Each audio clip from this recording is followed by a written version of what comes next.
Good evening, ladies and gentlemen. Welcome to the July 27th, 2022 ZBA meeting. The next one will be on August 31st, 2022 at 7 p.m. here in the Matthew Thornton room. If all could please rise for the Pledge of Allegiance.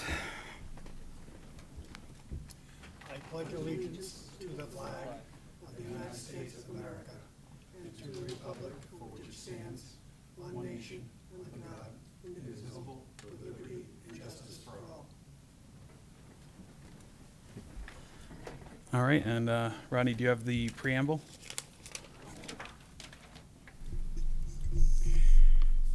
Good evening to those in attendance and also watching at home. For the benefit of those who have not previously attended a zoning board hearing, the procedure is as follows. The petitions will be heard in the order they appear on the agenda. However, the chair may change the order at their discretion. The board will treat all petitioners, their representatives, abutters, and other interested parties fairly and with respect. The petitioner will be asked to give an overview of their petition and read through their responses to the criteria applicable to their case, allowing for the board to ask questions after each item. State law and local ordinances establish the criteria that must be met in order for the board to grant approval to a petition, and it is the petitioner's responsibility to demonstrate that they have met each criterion. Following the presentation, the chair will open the floor for public comment, either in favor or opposed to the request. If necessary, an opportunity for rebuttal will be offered to the petitioner and the public. However, discussion will not be allowed to devolve into back and forth arguments. All comments made shall be directed toward the chair. Should a question be asked, the chair will pose the question to the petitioner. Afterward, the chair will close the public hearing and the board will deliberate and vote on the petition. At this time, please silence all mobile devices. For anybody that is looking to speak, either for or against or with a petition, if you could please raise your right hand to be sworn in. All right. Do you swear to tell the truth, the whole truth, and nothing but the truth? All right. Thank you. So we have a full board tonight, which is good to see. So we'll move to the first petition, which is Black Diamond Development LLC petitioner and MM Realty Trust owner. Variance under section 2.02.3B of the zoning ordinance to permit an industrial warehouse use in the C2 General Commercial District. Parcels located at 734 Daniel Webster Highway in the C2 General Commercial and Aquifer Conservation Districts. Tax map 7E, lot 31, ZBA case 2022-17.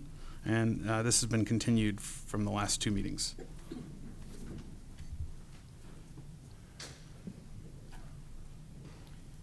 Good evening, Mr. Chairman, members of the board. For the record, my name is Stephen Keach, a licensed professional engineer with Keach Nordstrom Associates of Bedford, New Hampshire. Is your microphone lit up? It is? Pull it closer, Steve. Yeah. Oh. I'm here this evening representing my client, who is the applicant, Black Diamond Development. The owner of the property in question is MM Realty Trust. Black Diamond is an option holder on the property at the moment. As the chair indicated, the property in question is situated at 734 Daniel Webster Highway. It's unidentified on map 7E is lot 31. The petition before you is a request for a variance from the terms and conditions of section 2.02.3.B of the Merrimack zoning ordinance to permit the construction of an industrial warehouse in the C2 commercial district. I am going to go over to the board, taking this microphone with me.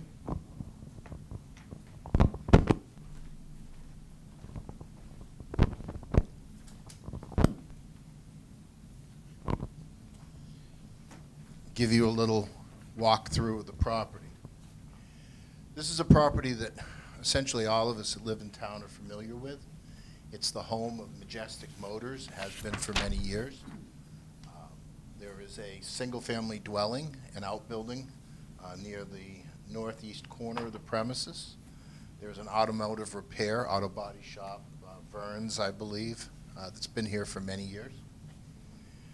The balance of the site is a salvage yard and has been for many years. An overview borrowed from Google Earth shows the property in relationship to its surroundings, the dwelling, the auto facility, and the salvage yard. In its entirety, that constitutes, the 6.93 acres constitutes the application before you. Around the perimeter of this, obviously the site is bounded to the west by the F.E. Everett Turnpike. Properties owned by 746 and 744 DW Highway LLC respectively to the north, where a facility many of you are familiar with, Nothing But Good Times, is situated. There is a automotive repair facility here. I forget what the name of it is now. It used to be Ryan's Automotive at one point. Land to the south here is a car wash and a 7-Eleven. And then this is the northerly boundary of multifamily residential property. All of the land, subject parcel, as well as all that surround it and directly abut it, are situated in the C2 commercial district. The proposal before you this evening represents complete redevelopment of the site. This would be an industrial warehouse building. The plan conceptually shows 102,600 square feet of building footprint area. There would be for employee parking in the front, approximately 129 spaces, and it would accommodate a 16-bay dock on the southerly facade.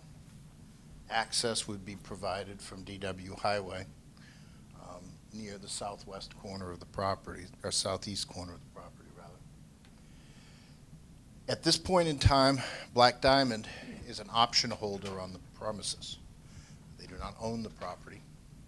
They provided that meet success here this evening, and subsequently with planning and state permits that are going to be necessary to actually build this, they'll begin marketing. So because it'd be premature and presumptuous to have done that, there is no tenant identified for this building at this particular point in time. However, the market for this type of facility is extreme at the moment. This could potentially be what we would call a conventional warehouse with one or more warehouse tenants. It could also be a fulfillment center or sortation type or non-sortation type fulfillment center where product is distributed to households, businesses, in the manner that we, I guess, have become rather accustomed in the pandemic era. That would be the proposed use of the premises. Now, this is clearly an industrial use, and it's a commercial C2 commercial district, hence the variance.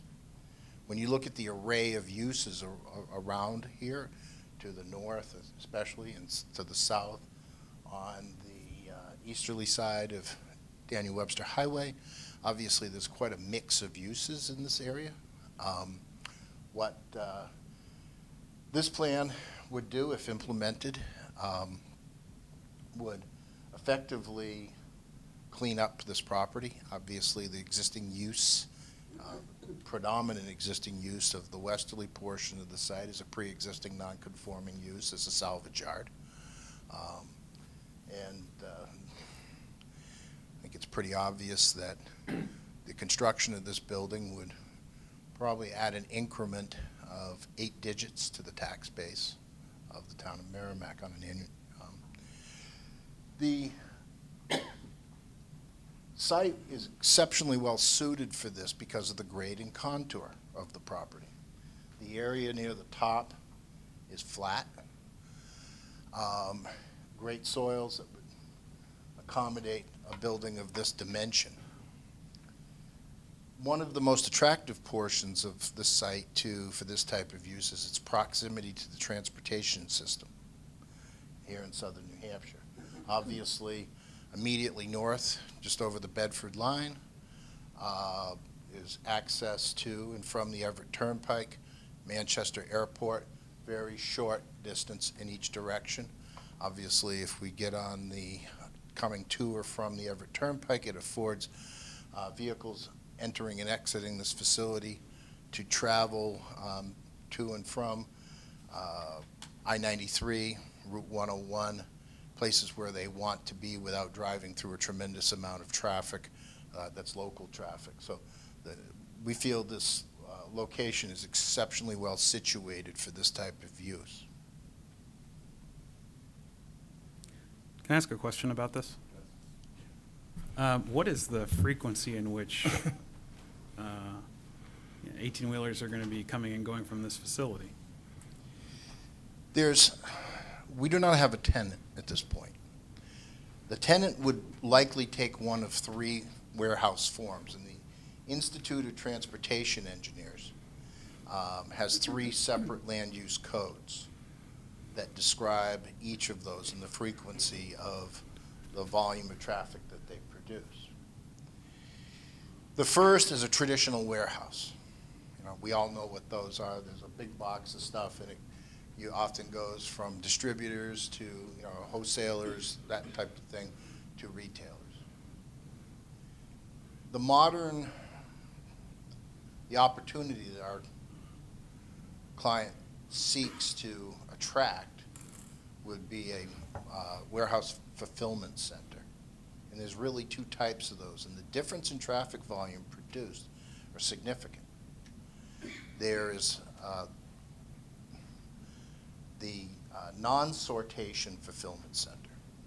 What that would be is a vendor who warehouses product in a building that you would buy it in a retail environment, an item such as a refrigerator, and it would be delivered to your home within a day or two. That type of fulfillment center generates far less traffic and very similar volumes of traffic than a traditional warehouse. The other type is a sortation facility. Perfect example with that would be Chewy.com or something like that, where you order several items at a time, either manually or mechanically. They are plucked from the shelves, put in a box, sealed with your name on it, and it goes and is delivered to your residence. Those type of facilities generate significantly more traffic because they have a lot more people in the warehouses. And they also have smaller vehicles exiting.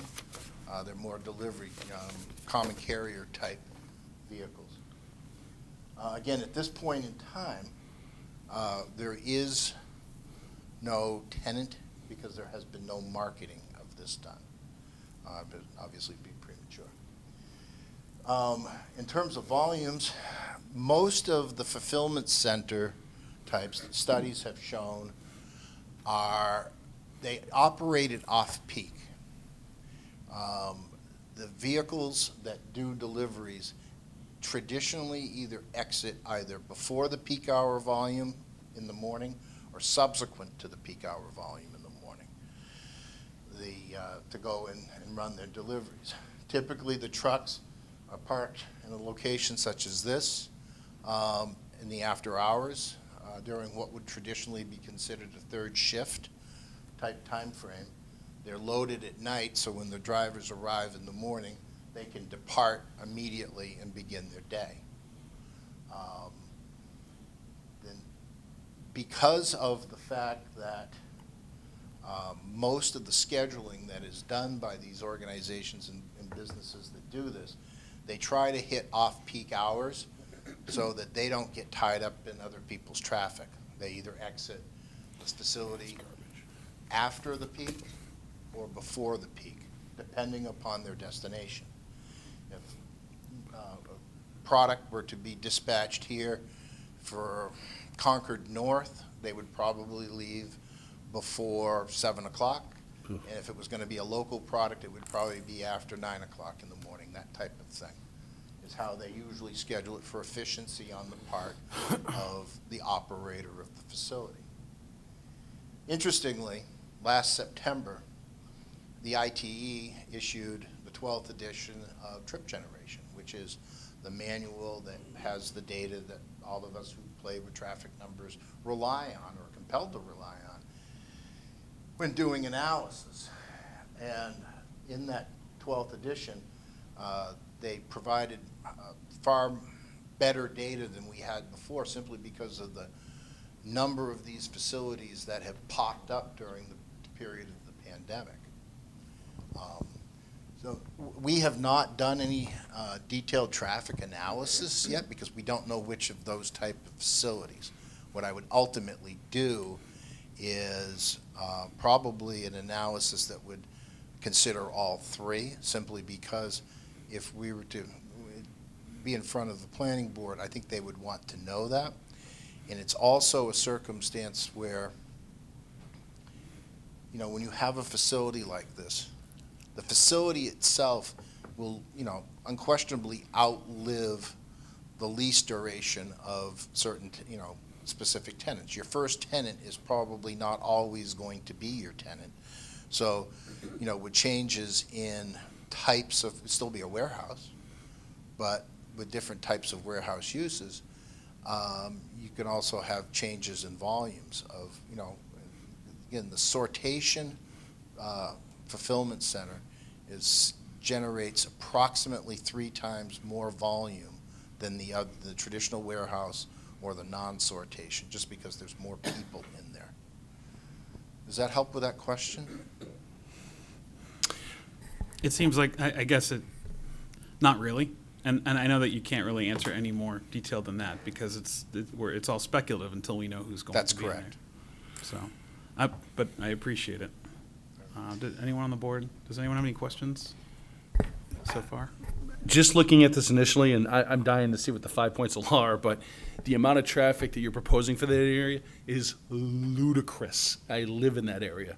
You unless you're going to put a light there, and you won't be able to get that through the state because they tried that further down the road. The amount of traffic is crazy. And you're saying leaving 7 o'clock. I'm on the road in that area at 6, and it's very difficult to make a turn out of there. You know, what I'm likely to do when this advances to planning is I serve as the town engineer in Plastow, and we have an application that just came before us for a 301,000 square foot facility that's identical to this.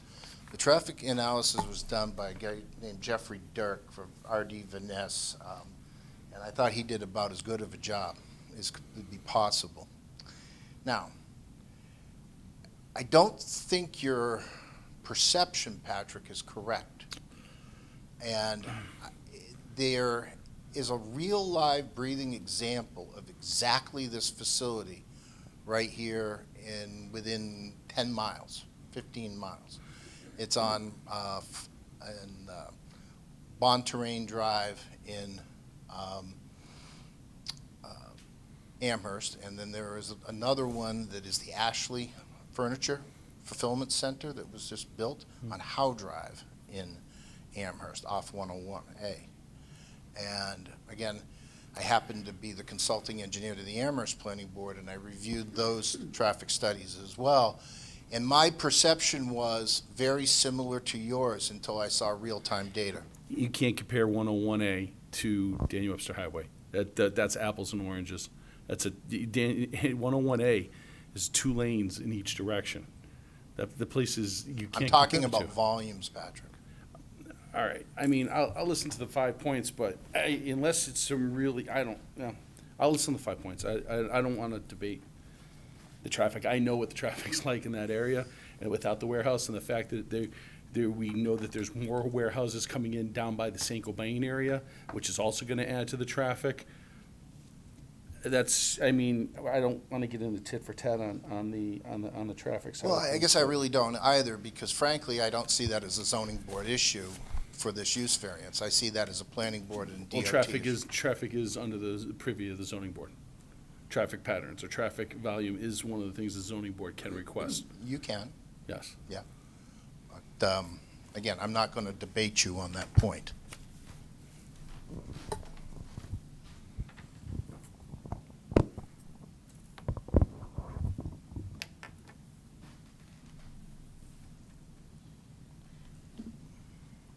Rob Price noticed, let me know before the start of the hearing tonight that for some clerical reason, your packets didn't include a copy of the letter of May 3rd that is on your prompter.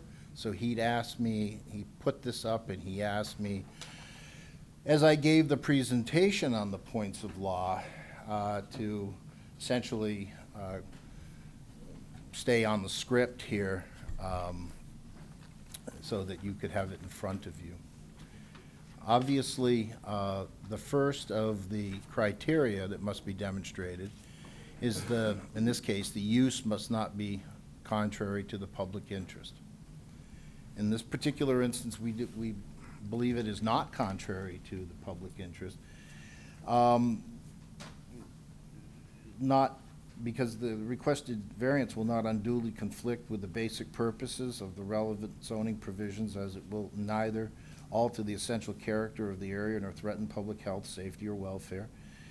And in fact, will actually be a benefit to public health, safety, and welfare by removing a junkyard, salvage yard use from the area.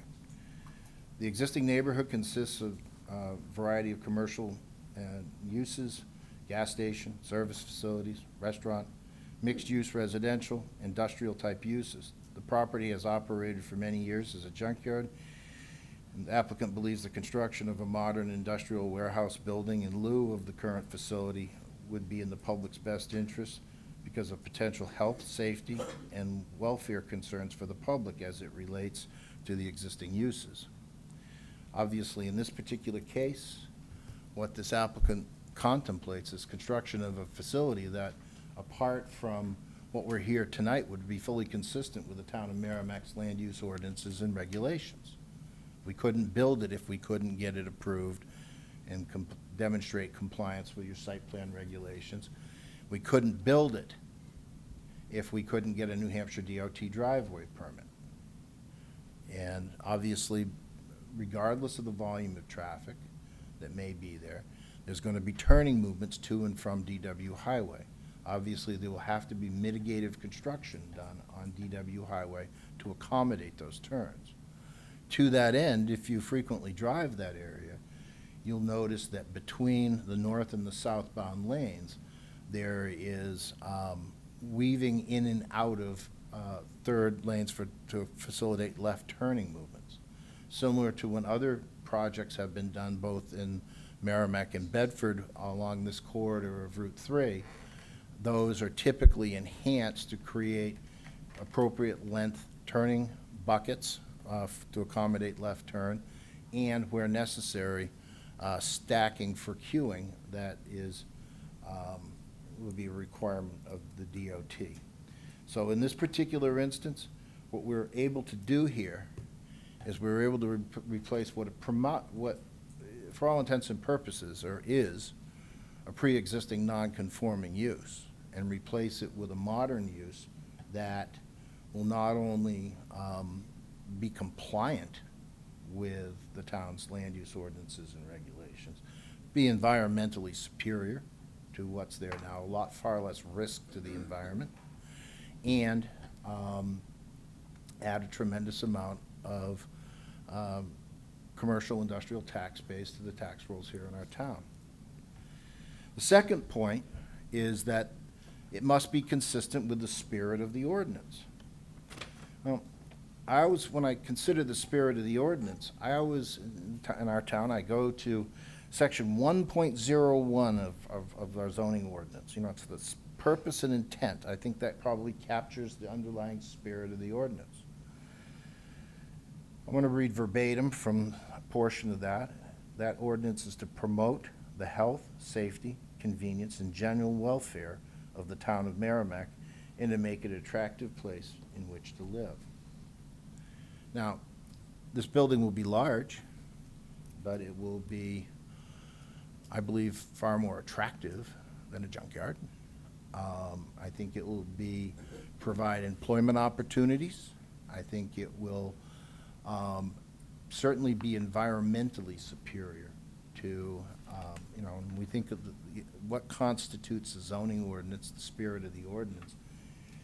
There's use, dimensional requirements for sure, the standard portions, but in our ordinance here, we have many overlay districts. This property is situated in one of them. It's the Aquifer Conservation Ordinance. Now, I don't think that there's much debate that a modern facility with appropriate drainage controls, appropriate building code requirements, is far less threat to an aquifer than an automotive salvage yard. So when you look at the spirit of the ordinance, it's to protect things that's good and to prevent things that are bad. And in this particular case, I think it's an extreme difference that this opportunity brings from nothing else from an environmental perspective. So we believe it is consistent with the zoning ordinance. So when you say protect and you're talking, does that include noise pollution? Of course it would.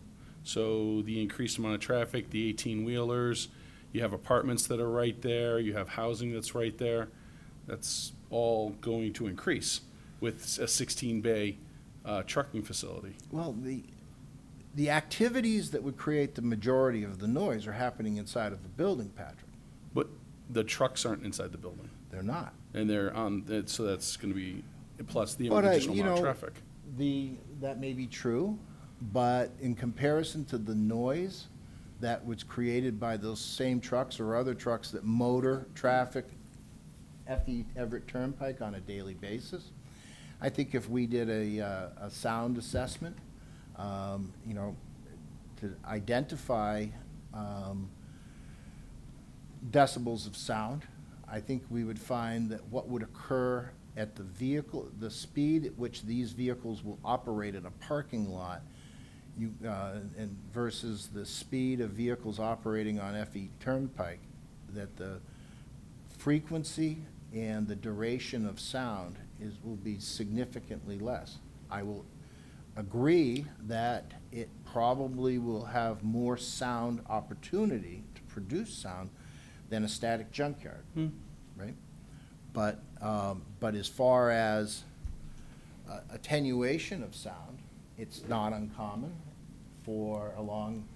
I could envision that along the southerly parcel boundary, much like what we do when we do highway work, at planning level, that we may be asked to do some sort of a mitigation there, such as a sound barrier, whether it be vegetative or structural.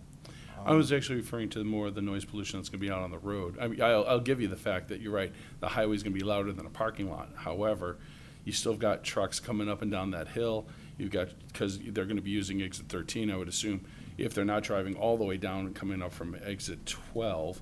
And then the other side of it is that's increased amount of cars.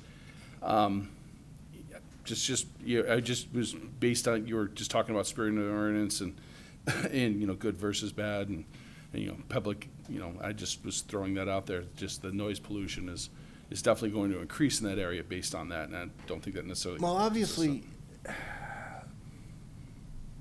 if we're successful in obtaining this variance tonight, we don't pull a building permit tomorrow. There's a tremendous amount of planning that will be done by your staff and your planning board before a permit could be issued for the construction of this facility.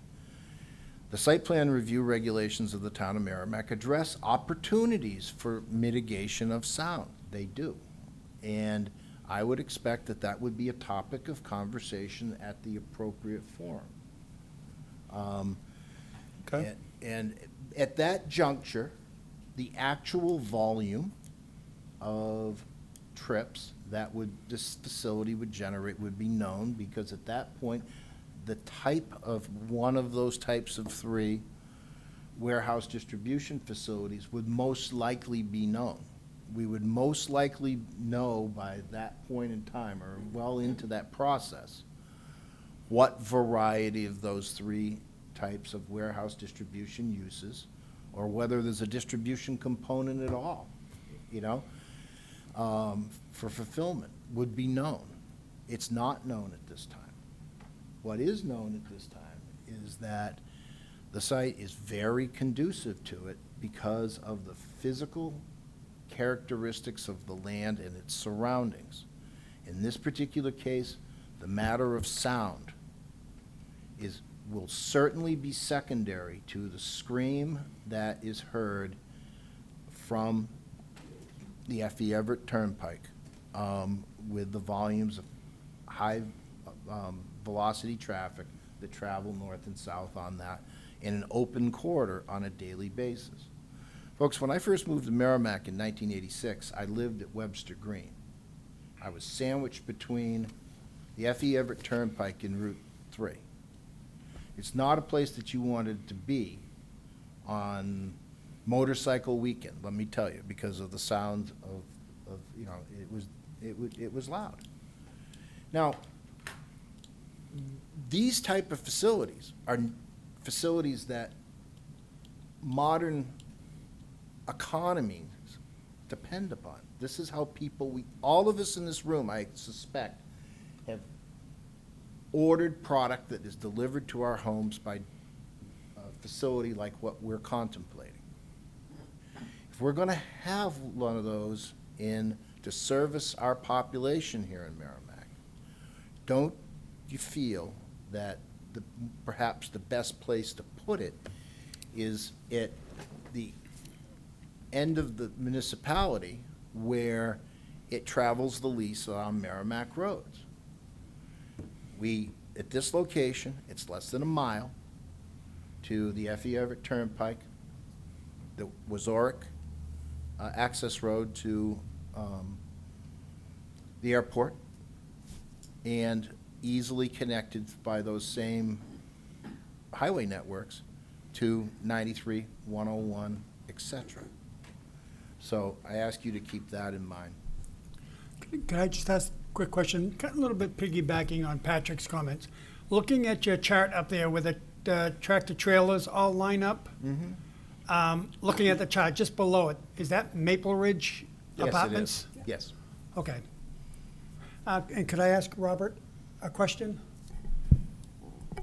If this is approved commercial, does the planning board or anybody have a say in what type of warehouse goes in to prevent a whole bunch of tractor trailers coming in at like 3 in the morning to unload, to distribute for the 8 o'clock? Planning board can't dictate the type. The variance would be all encompassing, so that they don't have control over that, but they do have control over hours of operation, things like that. So they would be able to say, no, you're not getting deliveries at 3 o'clock, you can get a certain time. Thank you. I think to kind of further that, regardless of whether or not the warehouse is in operation, though, there is no way to enforce, let's say, somebody who is driving a truck and they're a contractor and they have a sleeper. So they can still pull in at, 1 o'clock in the morning and get their sleep. So they could still be going in and out of there's no way to enforce that, correct? If it is complained and known that it's happening repeatedly, we can reach out, absolutely. But to answer your question, no. I mean, if it's restricted on the site plan that deliveries and whatnot cannot happen at 3:30 in the morning, then that is an absolutely enforceable condition. Well, right, but if a truck driver, I guess my question is, if a truck driver is pulling in to sleep and knowing that they're going to... I mean, that's not a delivery. I don't know that I could really do anything about Exactly. that. But it's also private property, so if Right. Are they meant to be there for that facility? Or are they just using it as a stop for something else? I don't know. Thank you. All right, sorry, Would continue. you like me to continue? Yep. The third criteria, is the proposal or petition must result in substantial justice being done. In the current instance, we believe by allowing the applicant to redevelop the site to a use that fits into the surrounding area and utilizes the main roadway system through town via access to state roadway system via the new interchange would result in substantial justice being done. I'd also point out to the fact that substantial justice here allows for productive use of this particular property. You know, it is zoned C2 commercial, but from a traditional commercial use exposure standpoint, other than perhaps big box retail or something like that, that doesn't need the direct visibility from DW Highway because of the grade and contour of this. We all know the site. When you drive by, you can see the glimmer of windshields and so forth back there from the auto salvage area, but there's the property doesn't present itself topographically for traditional commercial uses. Yes, the small commercial uses out front, the auto repair, the auto body shop, so forth, I guess those are commercial uses as well.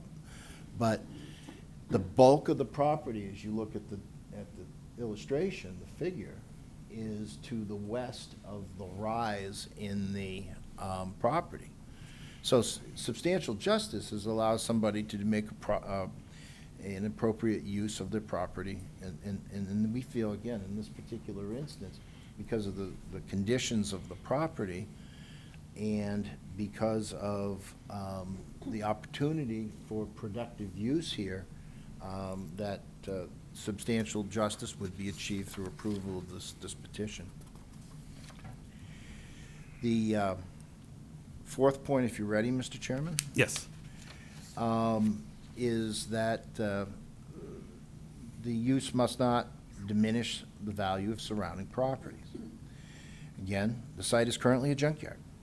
The applicant does not see any way that removal of that entity and replacing it with a new warehouse building could possibly diminish the value of surrounding properties in this portion of town that already has a mix of industrial, commercial, mixed-use residential units. Residential uses are not foreign to this part of Merrimack.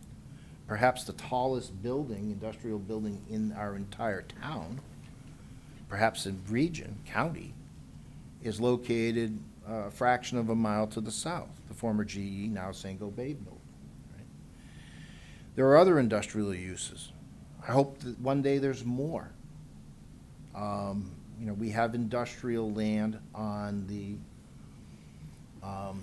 east side of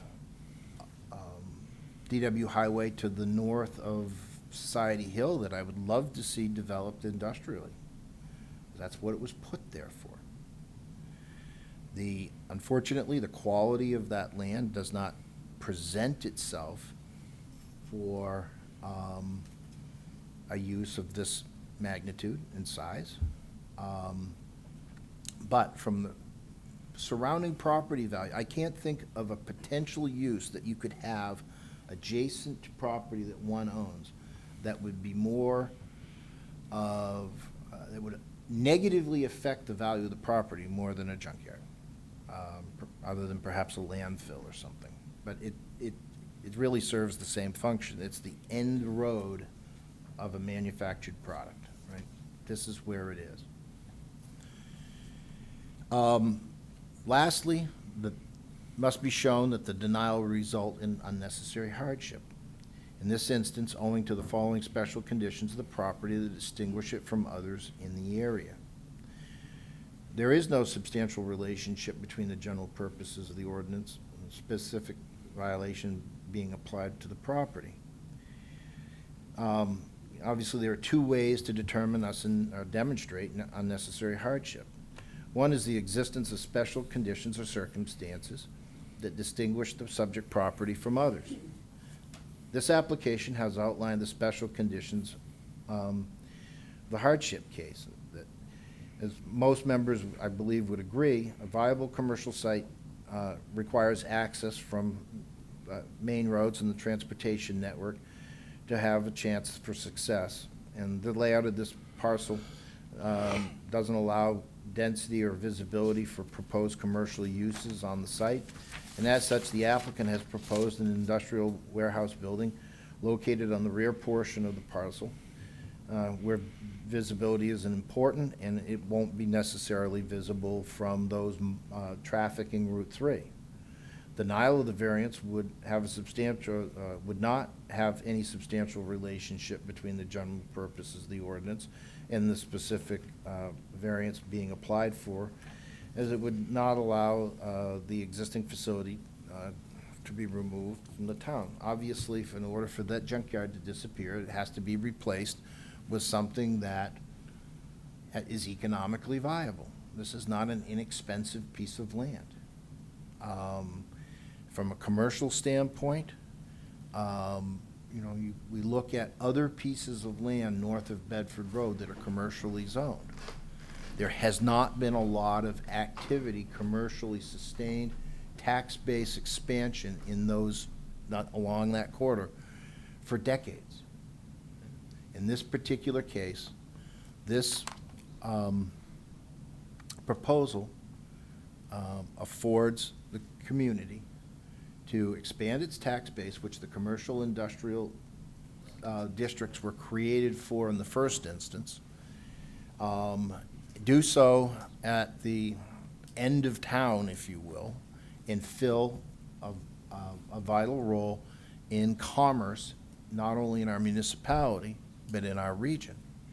This is how commerce works these days, and what we hope to bring is a facility here that facilitates that, takes advantage of the investment that our state and region has already made in our transportation network, both highways, airports, and we believe that denial of this variance would represent an unnecessary hardship to the landowner, to the applicant, and quite possibly the community.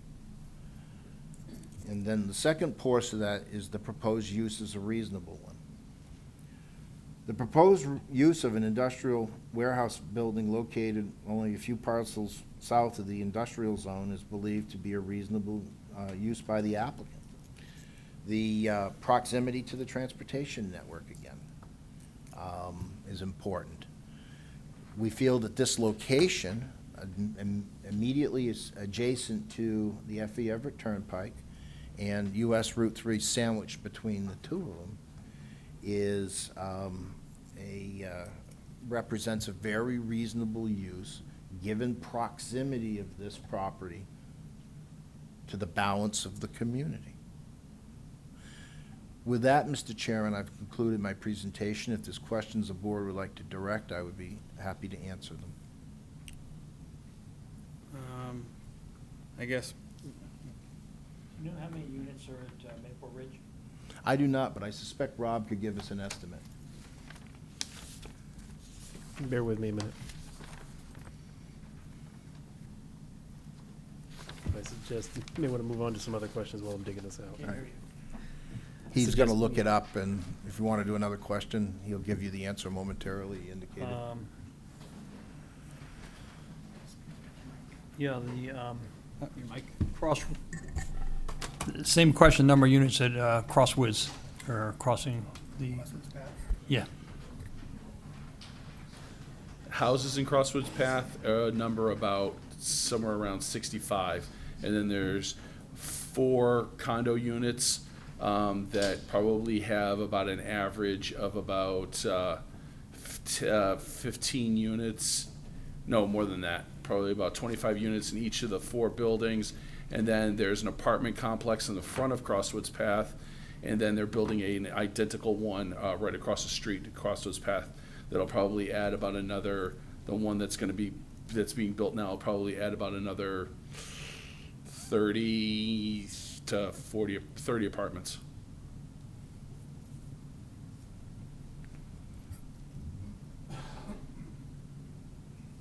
Oh, Chuck.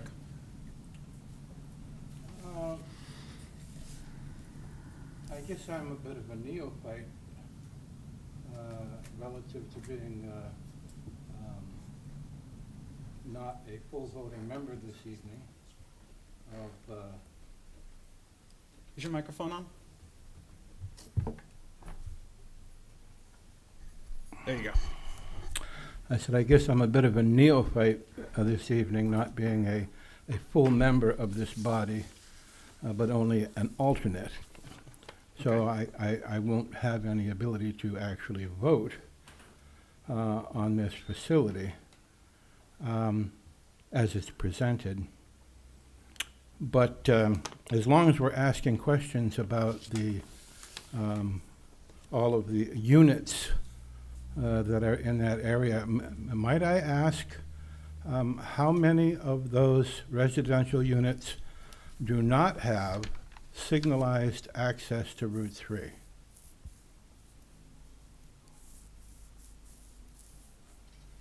think Crosswoods is the only one that does not. Society Hill and Maple Ridge are at a signal, Chuck.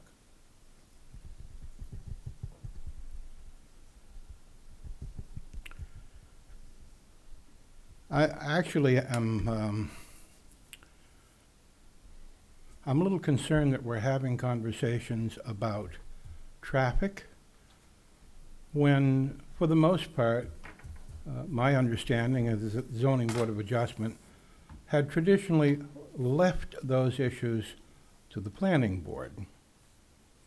And some of the instruction that I have received, trying to be a new and responsible member of the Planning Board, or the Zoning Board of Adjustment, is that we consider the variance only in how it is attached to the land.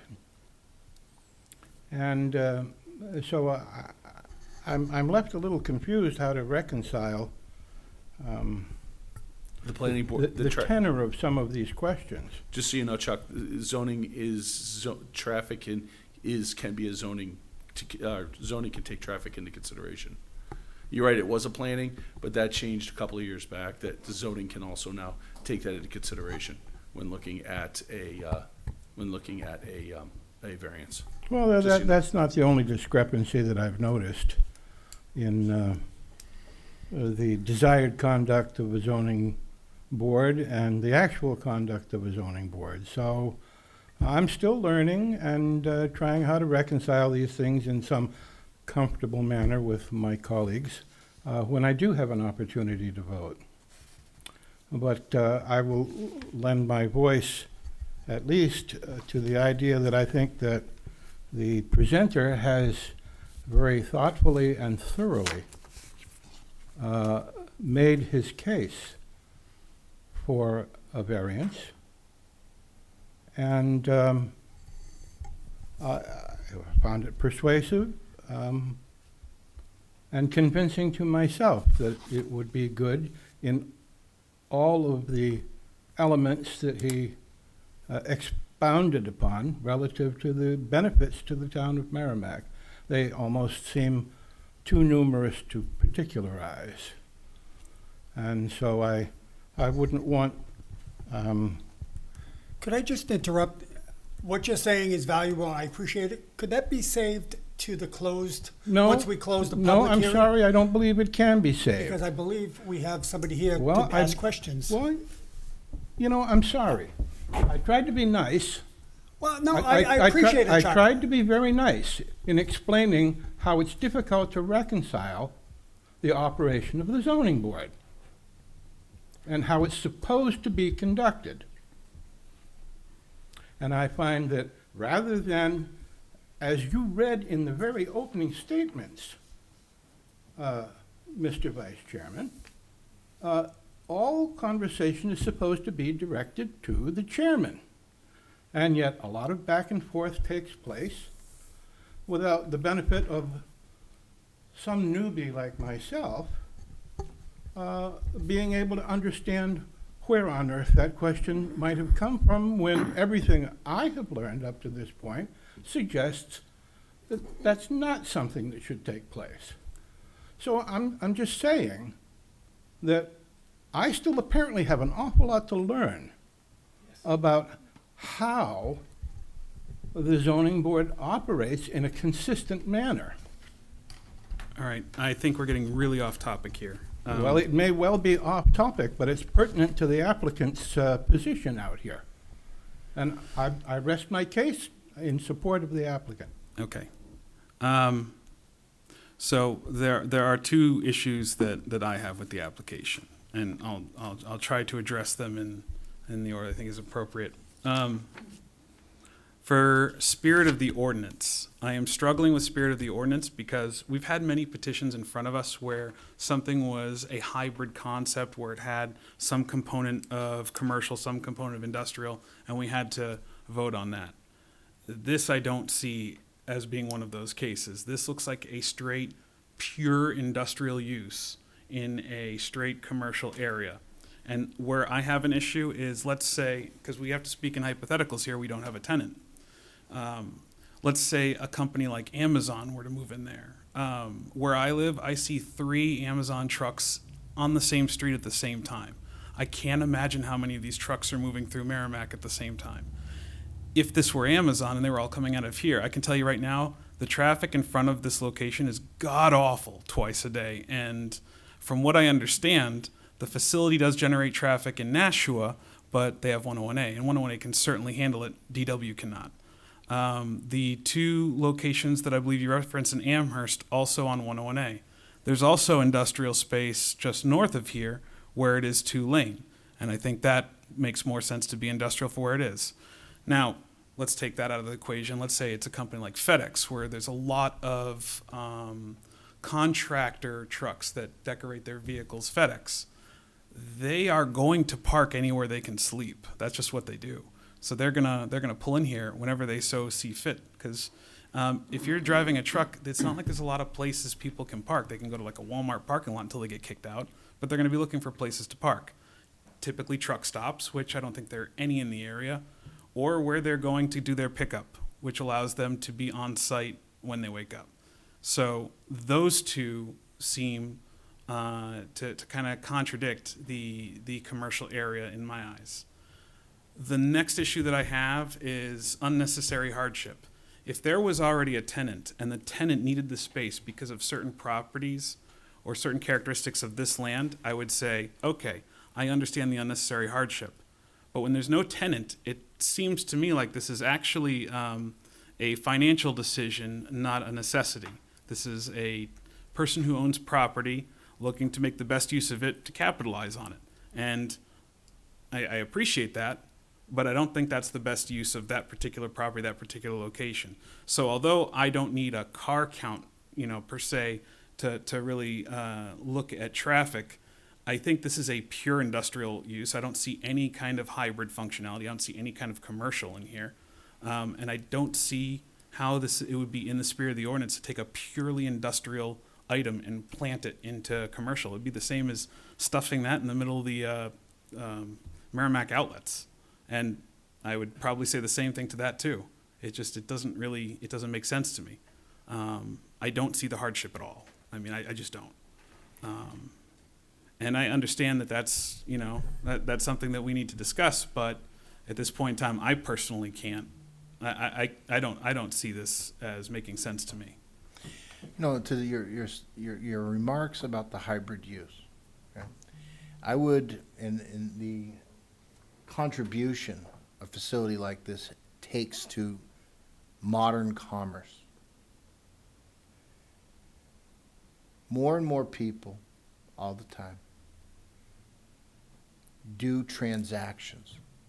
They do purchases that emanate from facilities exactly like this.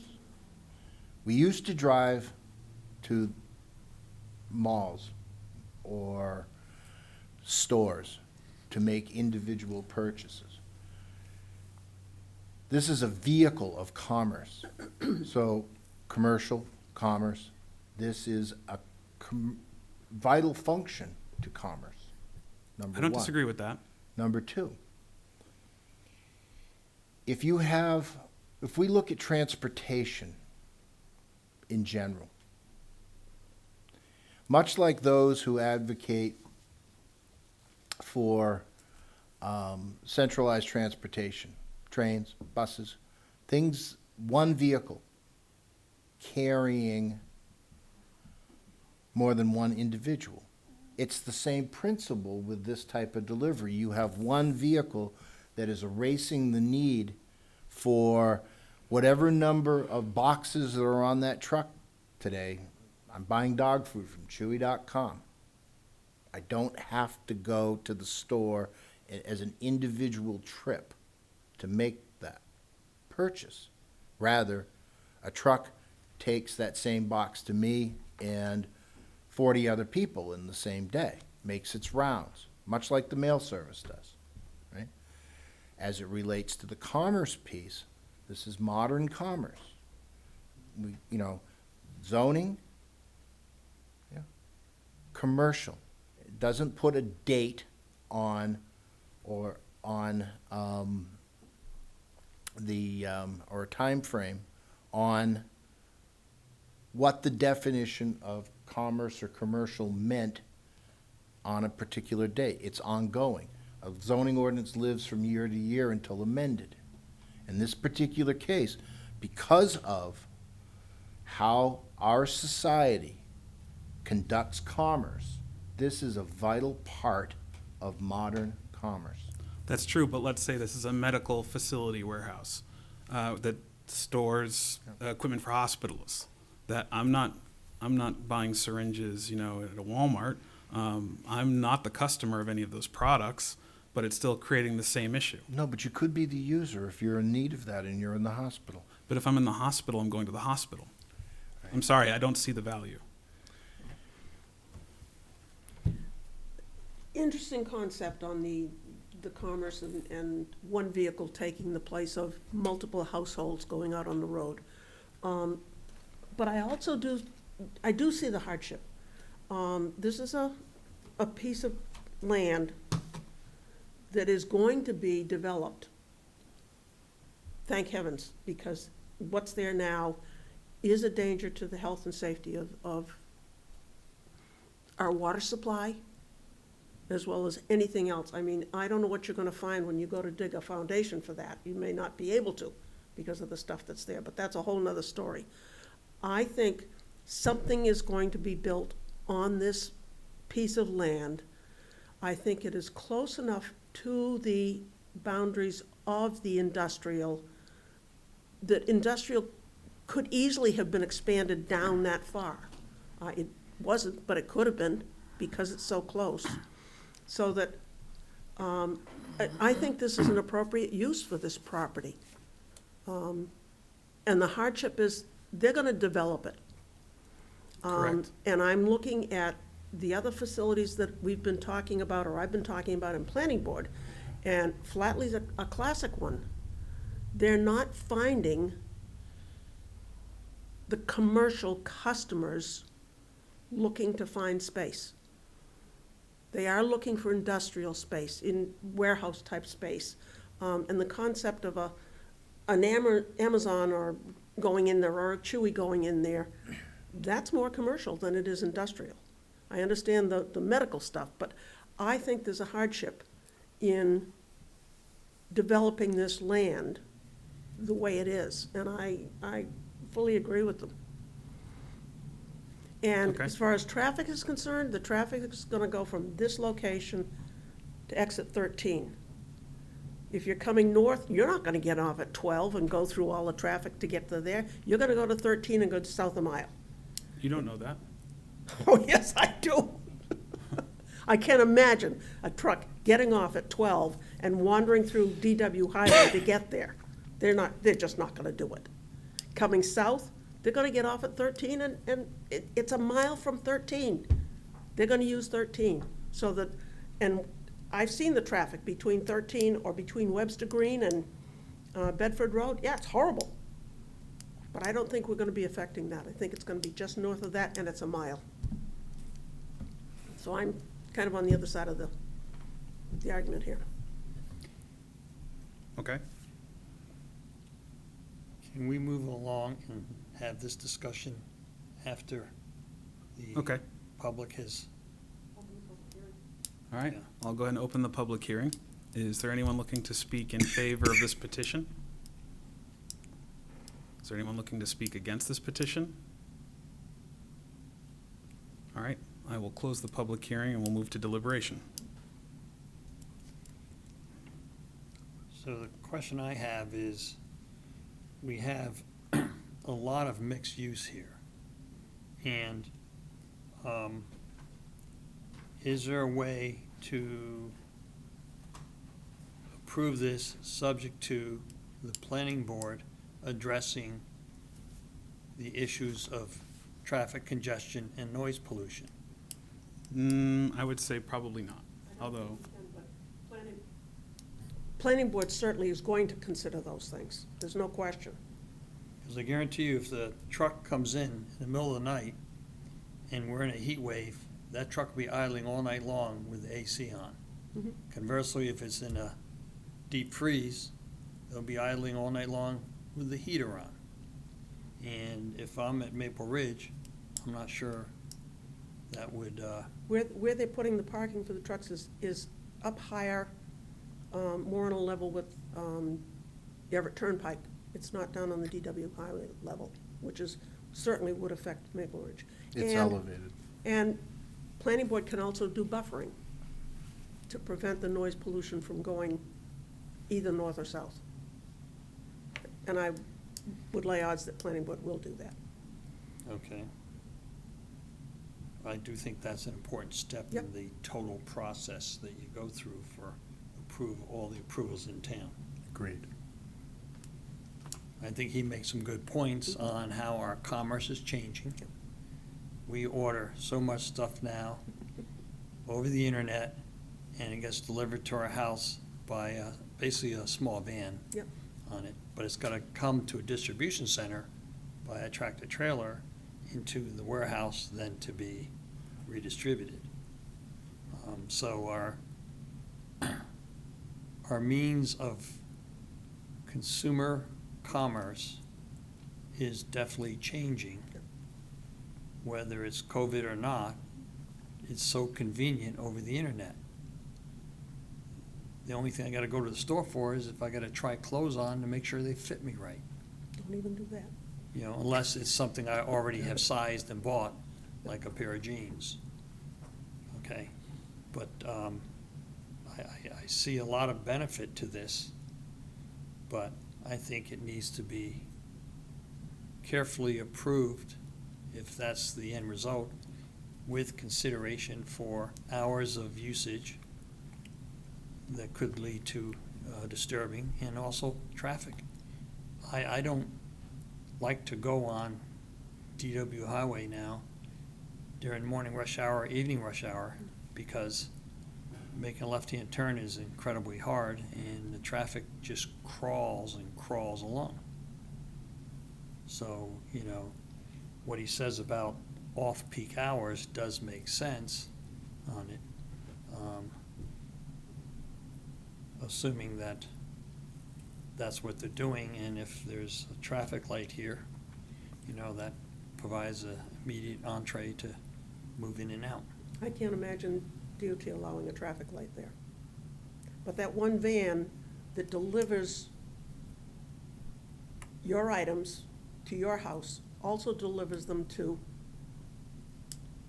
all of ours, which save all of us from taking our car out onto the street. like I said, I see Yeah. about 3 Amazon trucks at a time on my street, Mhm. not one, Yep, 3. yep. Yeah. So if this were, But they're, and those we don't same three are know. going other places too, Right. so. Right, but my point is that it's not like there's one vehicle delivering to a bunch of locations in Merrimack. There's gonna be several Oh, yeah. vehicles delivering to Oh, yeah, several. that's a given. So I'm gonna be honest with you, I do not see the unnecessary hardship here, I do. okay? So here's what we can do. We can make a motion. Or can I actually say what I have to say? What do you have to say? First of all, starting with granting of the variance, turning lanes. There's nowhere to put turning lanes on Daniel Webster Highway. There really isn't. You have to expand Daniel Webster Highway. You have to kind of widen it. But Exactly. the reality is you can't really widen Daniel Webster Highway either. They did it down by where they built in those new condos, but up around that area there, if you widen it, you're gonna go right into what is now Uncle Louie's Pizza Place right there. You're gonna go right in their parking lot, or you could shake your head no, but I know that area and I've Patrick, I've walked been that designing road. highways for 38 years. Please, we've looked at it. Okay, so I don't see the turning lane thing, but, I mean, you looked at it, so you kind of got a gauge on that one. Noise pollution for traffic, I still think is gonna be an issue. And then additionally, there's gonna be the ambient light and, just the size of the building. Yes, it's up on a hill. You can't see the junkyard, but you can definitely see a warehouse that's gonna be more than a 1-story tall, and I'm sure that this warehouse will be more than 1-story tall. You're gonna see that, plus any exterior lighting, I would imagine. I mean, it is up on a hill, so I can tell you that from the top of Crossroads Path, you can see the FW Webb facility over in Londonderry, and that's over, 2-3 miles away. So that was the other aspect of it. I mean, unless it's a 1-story building, you're definitely going to be seeing it from the road, and certainly from the highway. That's going to give off some, it's ambient light noise, I don't know, could maybe influence people over Maple Ridge. Certainly, it would be an eyesore, I think, from the road. That's just my take on it. Granting the variance, the fit in the surrounding area, it's a commercial area, not an industrial area. Building it, I just think that, you're trying to cram a warehouse into a place that, is it better than the junkyard? You're probably right, it probably is better than the junkyard. However, St. Gobain's probably done more damage than that junkyard has, and that building is still here. Probably equal there. Yeah. But I think it's better than a purely commercial site. Diminish property values. I mean, ask the people in Maple Ridge, especially the ones that are gonna have to hear those trucks come in and out, even if it's during the day at 2 o'clock, 3 o'clock in the afternoon. I mean, that I think is an issue. And then the other one that really kind of caught me, and I'm gonna go along with this with Rich, is the unnecessary hardship. He said, you didn't prove reasonable use. I mean, and it says here, it's believed to be reasonable use by the applicant. Well, the applicant believes it's a reasonable use, but you haven't done anything to convey Well, I that think the board it's is captured by the reasonable use. remarks above. That's the Well, the concluding remarks remark. above didn't show anything special conditions due to the property, at least not that I Patrick. got. I'm just saying, we're in deliberation, it's between the board at this point. Okay. So, I mean, that's my take on it. If I'm not seeing it right, and it sounds like I might be missing a couple of things, I don't have the experience in building roads and all of that, but I do have the experience in that area. And I do know that there's other things that have been approved that are warehouses further down the road that are in a better space, I guess, down by St. Gobain. And then there's the last compelling factor, which is we have no idea what's going to go in there. Could be medical products, could be plumbing, it could be road supplies, it could be anything. And and Amazon, maybe. I highly doubt it, but it's going to end up being, who knows who's going to end up being in there. And these people who want to build this, they don't know who's going to go in there, and we don't know what they're going to be bringing. For all we know, a chemical company could go in there and be storing chemicals in there. So, And that'll That's all just be my dealt take with on it. at the planning board level, because the planning board is going to know what's going in there. well, they won't, because the place is going to be built before the tenant has actually been. No, Okay. no, they've got to go through planning board in order to build anything there, Okay. so. Yep, and I'm sure that'll work out. So you're saying that there's gonna be a list of tenants or a tenant before it's approved by the planning board? Is that what you're saying? They would have to, because there's all kinds of issues that come up based on whoever is going to be in there, that the Okay. planning board is going to deal with. Okay. And a lot of the issues that we're raising here that we're concerned about, and they're legitimate issues, are ones that the planning board is going to handle. Okay.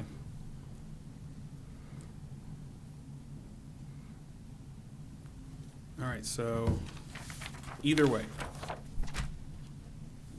would anyone like to make a motion? I will make a motion that we, and I'll probably do it wrong, I'm trying to find my criteria, that we approve, I've got that. Black Diamond Development LLC, petitioner and MM Realty Trust owner, approve the variance under section 2.02.3.b of the zoning ordinance to permit an industrial warehouse use in the C-2 General Commercial District. The parcel is located at 734 DW Highway, in the C2 General Commercial and Aquifer Conservation Districts. Tax map 7E, lot 31, ZBA case 2022-17.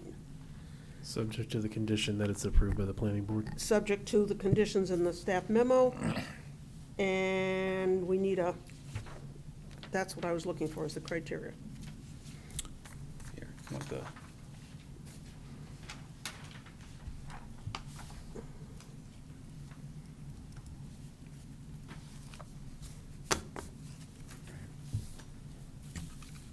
No, I've got that, but don't we need am I good as far as I went? Yep, as far as you went is fine. Okay. Yep. okay. Never mind. Do I hear a second? I'll second. Okay. All in favor? Aye. All opposed? What direction were you voting? I voted in favor. In favor? All right, so 3 in favor, 2 opposed. The motion, the petition passes. Thank you, Mr. Chairman, members of the board. Probably be another year for Matt's vacation before I see you again. Thank you. This one should be easier.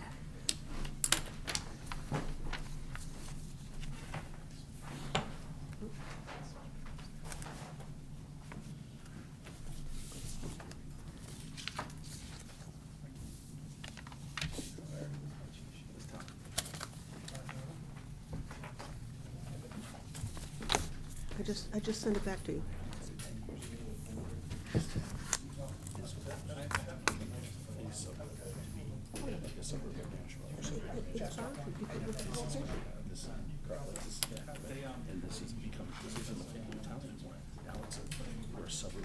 Because of where we're located, it was bound to happen.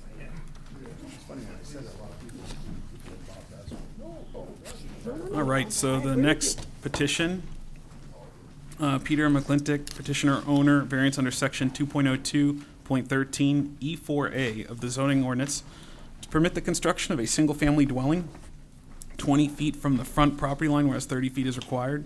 Parcel is located at 12 Hadley Road in the R4 Residential by Soil, Aquifer Conservation, Elderly Housing, and Town Center Overlay Districts. Tax map 5D-4, lot 37, ZBA case 2022-25. Thank you, Mr. Chairman. Attorney Greg Michael, I'm here on behalf of the applicant Peter McClintock relating to the Lot 37 variance request, which is a frontage setback for a parcel of land that is located in the town center zone. I did bring a plan to help illustrate it, and I think I'll use it now.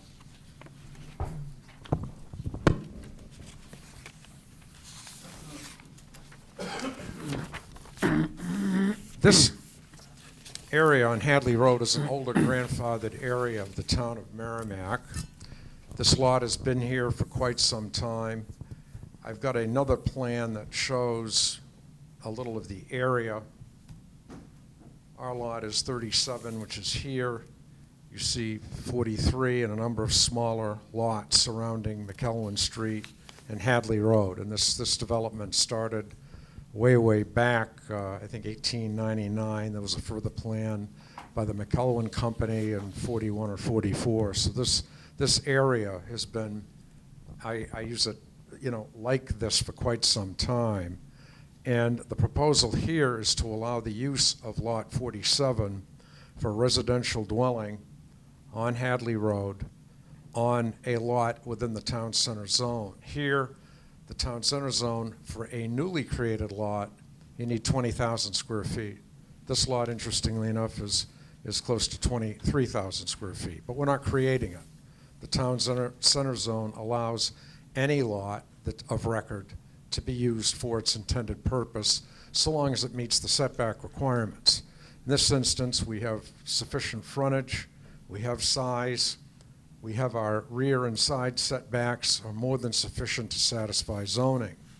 The issue, as I will point out, is going to be the contours of this lot, making it difficult to meet the 30-foot setback standard.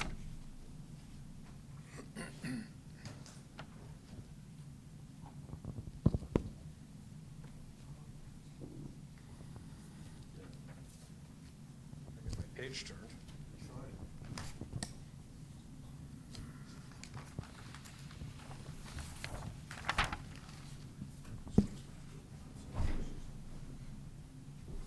Moving to the criteria for the variance, the first, of course, is not contrary to the public interest. And I would point out, and I'm sure the board is aware, that any variance to some degree is a departure from the ordinance. But that's why this board exists, is to provide relief in appropriate cases. Here, to be contrary to the public interest or injurious to the public rights of others, the variance must unduly, and I'm quoting from a court case now, unduly and in a marked degree conflict with the ordinance such that it would violate the basic zoning objectives. The court in that case went on to say one way to ascertain or evaluate this is to examine whether the variance would alter the essential character of the neighborhood. That's one of the key features to determine whether there's a conflict in the ordinance from what we're requesting here tonight. I would point out, I'm going to return to the plan that I had. I would point out to you, this area, as I mentioned, is an older area. And basically it was developed, and if you look at McElwain Street, which I'm sure the board is familiar with, you'll see a variety of dwellings located on lots that are smaller than our lot. And you'll also notice in my chart here, and it doesn't really, most of these lots don't satisfy the frontage setback. I want to make that clear. To suggest that our lot is out of character with the area just is not a factual statement. These lots, if you take a look at them, none of these meet the front setback standard. So to conclude that somehow we're going to impose something in this area that creates a public health or safety problem, again, is just not factually based if you look at the area closely as we have. Some of the lots, lot 45 is 27 feet, lot 36, 24 feet, lot 40, I should say 36, 24 feet, lot 46, 14.7 feet. So you can see that many of these parcels are, again, not burdened, but have experienced much closer setbacks to the roadway than what we're requesting. Our proposal doesn't change the character of this neighborhood. In addition to the setbacks, the lot size, again, is larger than most of the lots that I've just shown you. Our lot actually meets the town center 2-acre standard, 20,000 square foot standard. I apologize for that. Another test regarding this issue is whether it violates the basic zoning objectives. Here you're looking, does it threaten the public health, safety, or welfare? Can we realistically state, factually, that this request violates the health, safety, or welfare of anybody, particularly any public person? The answer to that is unequivocal, no, it does not. Most setbacks are developed basically for road purposes. You know, are we going to widen the road? Is it a curvy road? Are there sight distance problems with the roadway that require a greater setback than what, let's just say, works quite well? The 20-foot setback has worked quite well in this area, and it will for this home as well. We don't believe that the 20-foot encroachment, 10 feet less than what is required, will create any adverse drainage issues or traffic safety issues. In fact, think about it. 10 feet is almost difficult to see. If you went and looked at a house, could you tell whether it's 30 feet back or 20 feet back? The likelihood is you couldn't. At the distance, in fact, it's greater than 10 feet from me to the folks at in the front table here. Spirit of the ordinance. Excuse me, Mr. Chairman, any questions about the first criteria, not contrary to the public interest, that I can answer for the board? Are there any questions from the board? Thank you, Mr. Honestly, Chair. I think this is extremely straightforward, so you can just go through it. Well, again, the record's the record. I want to make sure that we're all on the same page. Yeah. If I were in Manchester, I sometimes when I'm there, they say, Mr. Michael, do you really have anything more to say? You wrote it all down for us. Okay. But in any event, spirit of the ordinance. Again, Chester Rod and Gun Club, basically, spirit of the ordinance is equivalent to not contrary. And the court said essentially, just for an instructive item, that if you meet one, you must meet the other, because you can't create a situation where the proposed use is contrary to the public interest and injure the right of others, or it wouldn't be within the spirit of the ordinance. If you take that thinking, that's what the court did in Farrar versus Kane. They basically said, look, these, while they're separate statutory elements, they basically run together.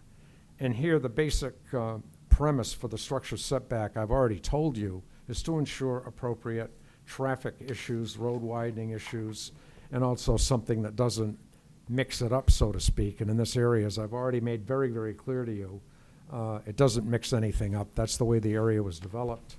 As you can see, there's no sight distance issues along Hadley Road that relate to this particular parcel. We firmly believe that that particular criteria has been met. Any questions about that? Thank you. Substantial justice. The board is very familiar with this. This balances public rights, property rights, private property rights. There's a balance. And the courts have said, is there a gain to the public if the variance is denied? I'm going to repeat that. Is there some gain to the public if we deny this variance? In other words, do we gain something if we push the house back 30 feet versus the 20 feet? The answer to that factually is no, there isn't. The loss to the applicant when we've got the scale out balancing is significant. And the reason for it is the lot site work to push that thing back another 10 feet because of the slopes, and that's one of the unique features of this particular lot.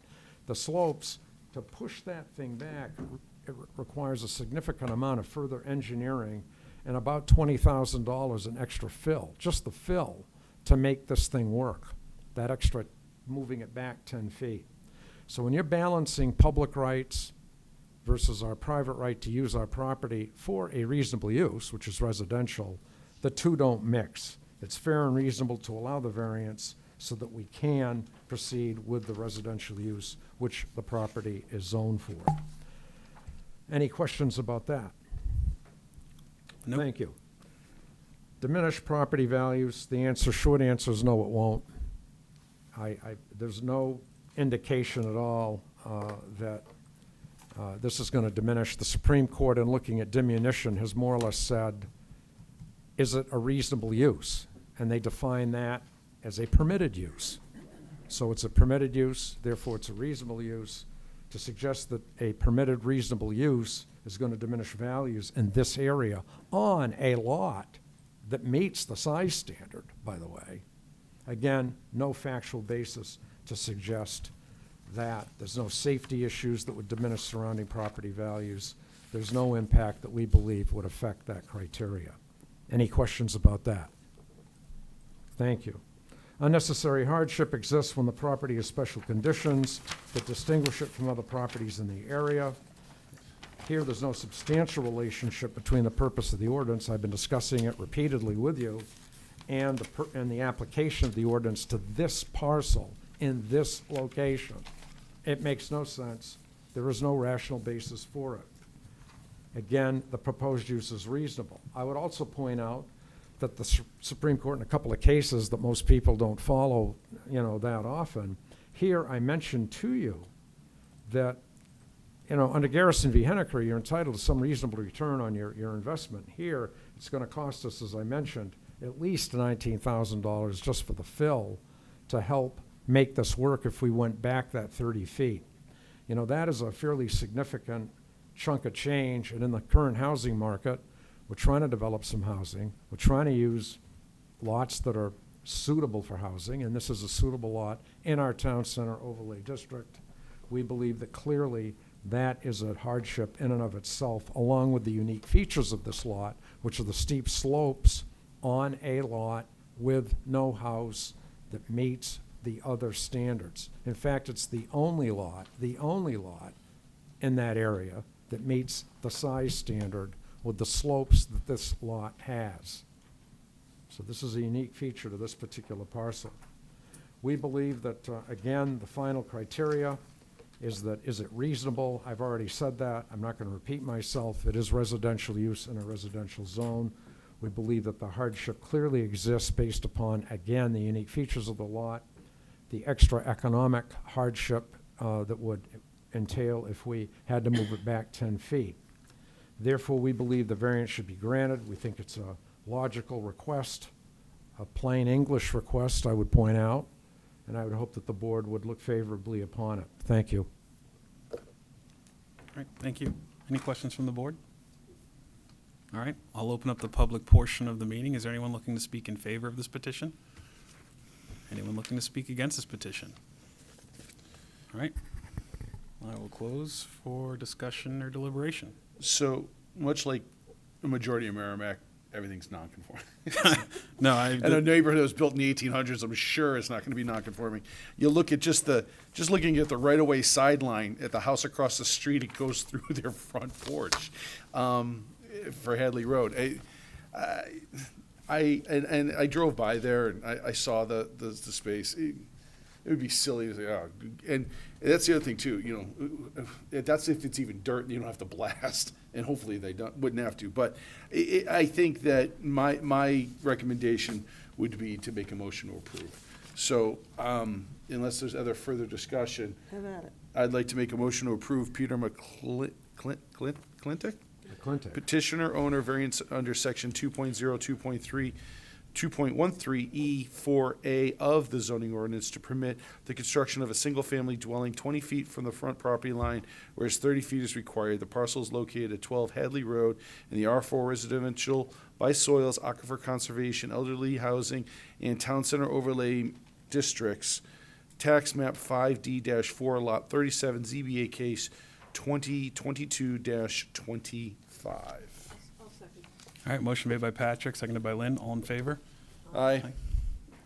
5-0-0, motion Thank you. passes. Thank Good you. evening.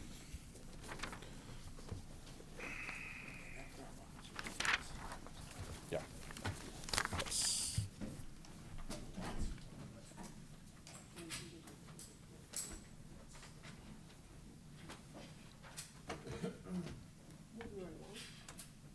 I do have some discussion of I do have some other items I want to discuss, but before I go, does anybody else have any items they want to discuss?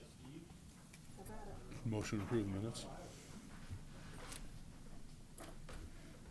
Sounds ominous.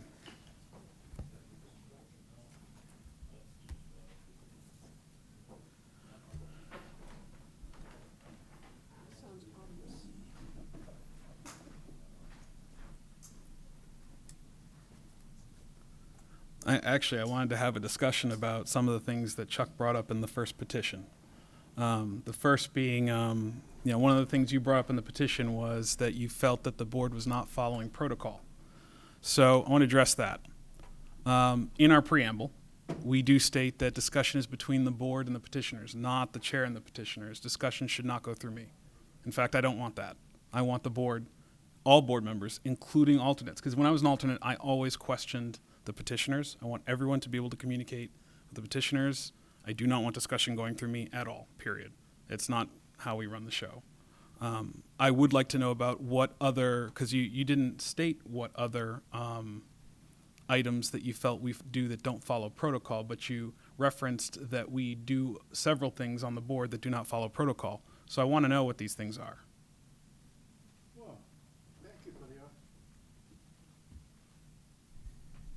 Thank you for the opportunity.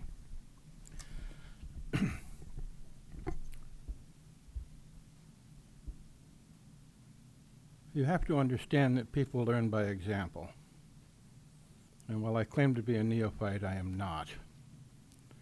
And I must admit, this is a board that does not seem always to me to be following its protocol.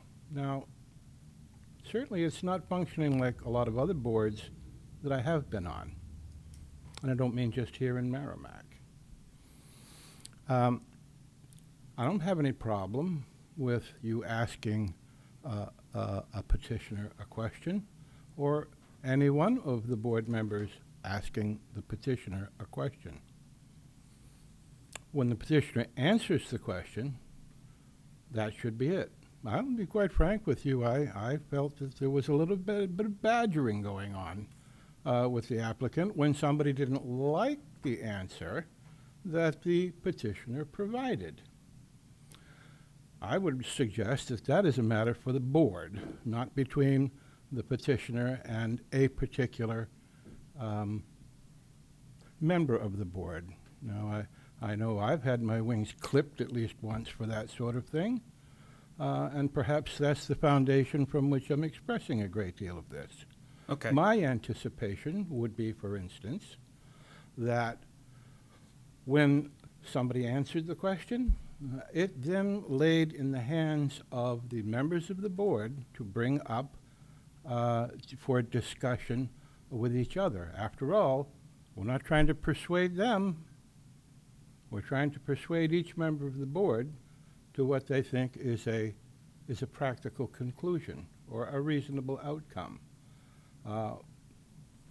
And that's based upon evidence. Now, I truly will admit that I've heard in the past, since I've been sitting here, that traffic is something that's the planning board's issue. And then I hear, well, no, we can talk about traffic. So I'm left confused as to whether or not we should or we shouldn't. Now I understand that apparently we can talk about traffic. And so if that is the measure, then I would certainly conform myself to that in the future.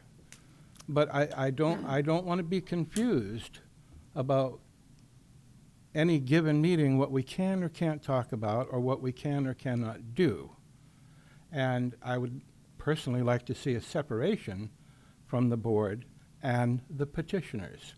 I know very often we see these people and we may be very friendly with them.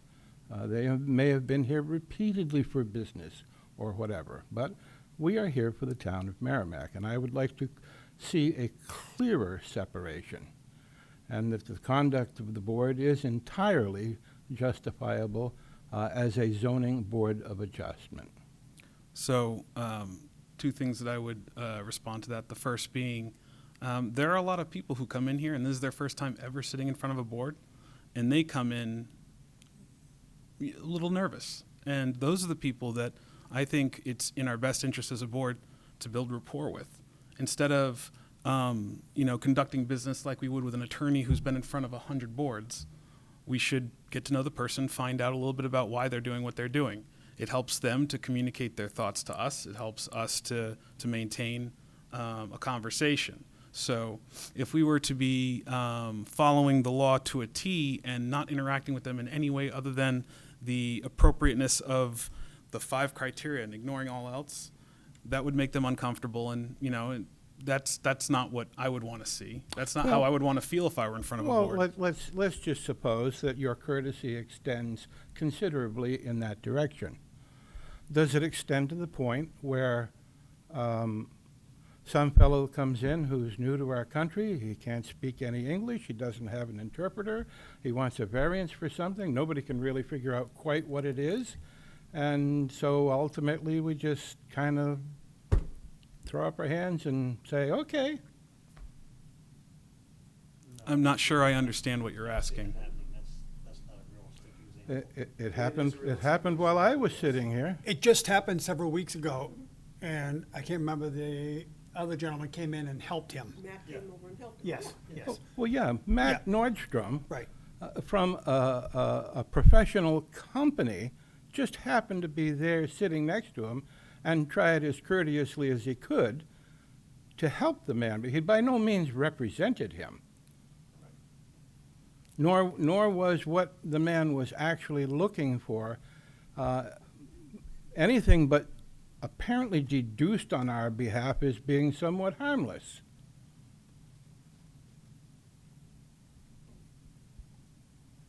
Okay. So I'd like to know where the edge of the bell is on these kinds of things, I guess, when I thought there was an organizational structure that contained it to a relatively formal format.